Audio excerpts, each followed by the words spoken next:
हुए, अंग्रेजों की सरकार फिर स्थापित हो गई। फिर अंग्रेजों की सरकार जब स्थापित हुई तो क्वीन विक्टोरिया ने एक ऐलान किया।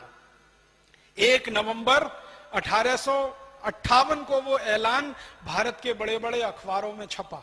उस जमाने में अंग्रेजी कोई अखबार निकलते थे, उनमें छपा।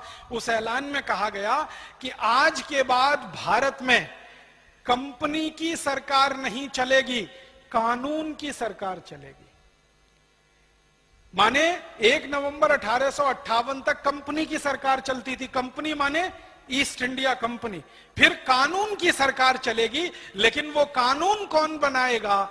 वो कानून अंग्रेजों की संसद बनाएगी, ब्रिटिश पार्लियामेंट बनाएगी, और उसके आधार पर यह देश चलाया जाएगा। अब ब्रिटिश पार्लियामेंट में कानून बनाने के लिए बहस क्या हुई?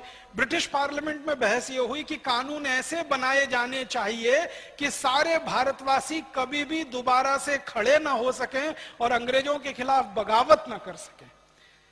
तो सबसे पहला कानून जानते हैं क्या आया?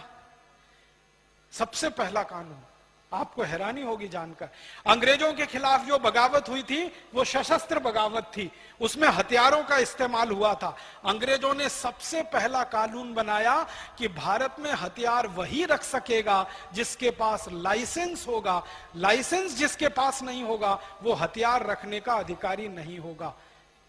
तो अंग्रेजों ने क्या किया? लाइसेंसिंग ऑफ आर्म्स एक्ट, ये पहला कानून बनाया। और इस कानून के आधार पर क्या किया गया? घर घर की तलाशियां ली गई। किसके घर में बंदूक है, किसके घर में हसिया है, छुरा है, चाकू है, क्या क्या हथियार है, वो सब अंग्रेजों ने छीन लिए, क्योंकि अंग्रेजों को डर था इन्हीं हथियारों की मदद से भारतवासी दोबारा फिर बगावत कर सकते हैं। तो सबसे पहले उन्होंने लाइसेंसिंग ऑफ आर्म्स एक्ट बना के हथियार छीनने का कानून बनाया। और एक बार भारतवासियों के हथियार छिन गए तो भारतवासी कमजोर हो गए, और वो कमजोरी इतनी भारी पड़ी कि अगले 90 साल तक फिर अंग्रेजों की गुलामी हमें सहन करनी पड़ी। ये एक कानून बनाया उन्होंने। ये कानून दुर्भाग्य से आजादी के 62 साल के बाद भी अभी चल रहा है इस देश में। मालूम है, हथियार वही रख सकता है जिसके पास लाइसेंस हो सकता है, और लाइसेंस देने का काम सरकार करती है। पहले काले गोरे अंग्रेजों की सरकार वो काम करती थी, अब काले अंग्रेजों की। लेकिन आजकल ऐसा दूसरा होता है राजीव भाई, शरीफ आदमी लाइसेंस लेकर के हथियार खरीदता है और जो गुंडा होता है वो बिना लाइसेंस वाला। तो अब उल्टा चल रहा है। तो एक कानून की मैंने मिसाल दी।